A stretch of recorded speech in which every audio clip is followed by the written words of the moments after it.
وہ ایک بچہ آیا نا اپنی ماں کے لیے لباس لینے کے لیے، اور پہلے وہ گیا اپنے چچا کے پاس، اس کی ماں بیوہ تھی اور اس کا لباس پھٹ گیا تھا، اور وہ اپنے چچا کے پاس گیا تو اس نے دتکار دیا۔ ماں نے اس کو روکا تھا بیٹا نہ جانا، لیکن اس نے کہا کہ تیرے بدن کے اوپر جو لباس ہے وہ بھی پھٹ گیا ہے اور جگہ جگہ سے جسم جھلک رہا ہے، تو میں اپنے چچا سے آپ کے لیے لباس لے کے آتا ہوں۔ پھر جو رویہ اس نے اختیار کیا تو واپس روتا ہوا آ رہا تھا، تو کسی نے راستے نے پوچھا کہ کیا ماجرا ہوا؟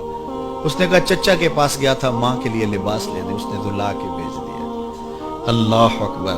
تو اس نے کہا کہ جا سین حرم میں محمد نام کا ایک شخص بیٹھا ہوا ہے، اگر تو اپنا دکھڑا اس کے سامنے پیش کرے تو وہ امید ہے تمہیں رد نہیں کریں گے، لیکن سن لے ان کا دین کوئی اور ہے۔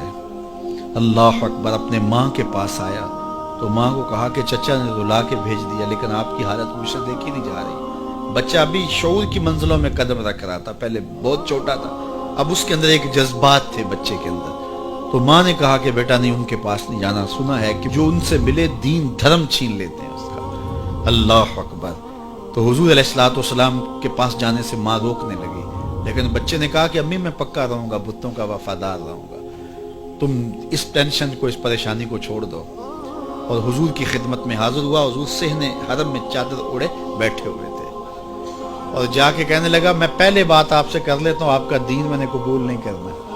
حضور مسکرا کے بولے بیٹا بتاؤ کس لیے آئے ہو؟ کہا میری ماں بے لباس ہے، میں آپ سے لباس لینے آیا ہوں۔ حضور نے چادر رحمت اتار کے اس کے کندھوں پہ ڈال دیا۔ اللہ اکبر۔ وہ واپس آ گیا اور ماں پر حضور کی چادر اڑائی۔ اللہ اکبر۔ اور ماں نے کہا کہ بیٹے اس نے اپنا دین تو نہیں تجھے دیا؟ کہا نہ، میں نے پہلے کہہ دیا تھا تیرے دین نہیں مانوں گا۔ ماں کہنے لگی پتر اس کا دین ماننا چاہیے، یہ جس نے رحمت کی چادر ہمارے سر پہ ڈال دی۔ اللہ اکبر۔ تیری تک کے ادامہ میں مرید ہو گئے۔ اس بوڑھی عورت کا قصہ بھی آپ نہیں بھول سکتے، جو گھر کا سامان باندھ کے اپنے دروازے پہ بیٹھی ہوئی تھی، اور اس نے سنا تھا مکے میں ایک جادوگر آیا ہے جسے ملتا ہے اس کا دین چھین لیتا ہے، کہیں ایسا نہ ہو کہ کہیں اس سے ملاقات ہو جائے اور وہ دین ہی میرا چھین لے، مجھے شہر چھوڑ دینا چاہیے۔ گھر کے تھڑے کے اوپر سامان باندھ کے بیٹھی ہے۔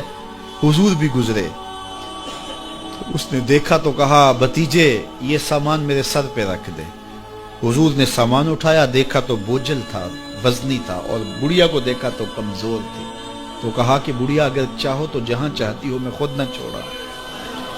اس نے کہا اس سے بڑی مہربانی کیا ہوگی؟ حضور نے سامان اٹھایا ہوا ہے اور بڑھیا سے باتیں بھی کرتے جا رہے ہیں۔